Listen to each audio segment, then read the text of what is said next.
All right, so I found this old sled in a barn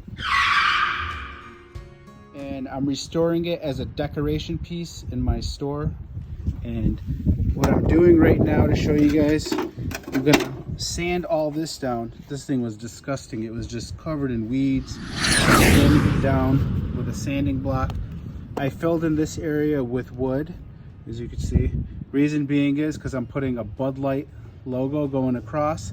After I stain the wood, I'm keeping that rustic look, but I'm also restoring it at the same time.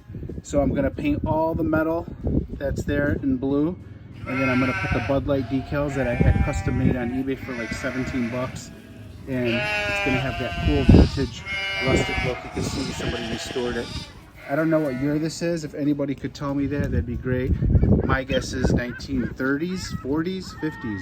So I'm just going at it and gonna show off what it filled in. All the little cracks with wood filler, sanded it, and now we're just sanding it. Got an old sock right here, and I'm just dipping and rubbing this on.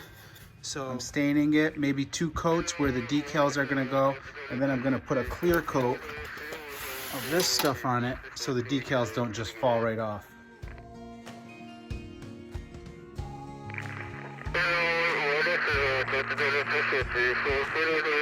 I just stained it with 1 coat. I thought I was gonna repaint all the metal, but after staining it, it gives it a really cool old vintage look. And being that the wood is already old, I think I'm just gonna do that and leave it where it's got a little bit of red in there and the rust. It gives it a really cool old vintage look. So I'm gonna keep it like that. Get ready to put those decals on. All right, I just put the decal on there. I picked up off eBay. I think I paid like 14 bucks. The guy custom makes whatever you want. And what I did is when I placed it, I centered it where I wanted it. I used this and I just rubbed that sticker on there real hard. That way when I'm peeling it, it doesn't come up. And I did give it 3 days to dry because I used a stain on it and it's an oil-based style. So I let it dry enough where I could put this on. I am gonna put a clear coat polyurethane on there just to give it another layer of protection over the vinyl siding. Okay, now I'm painting the all the brown with this stain.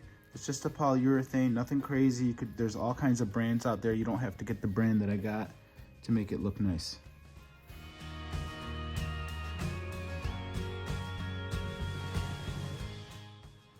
All taped up, and now we're spraying it blue. So this is where we're at.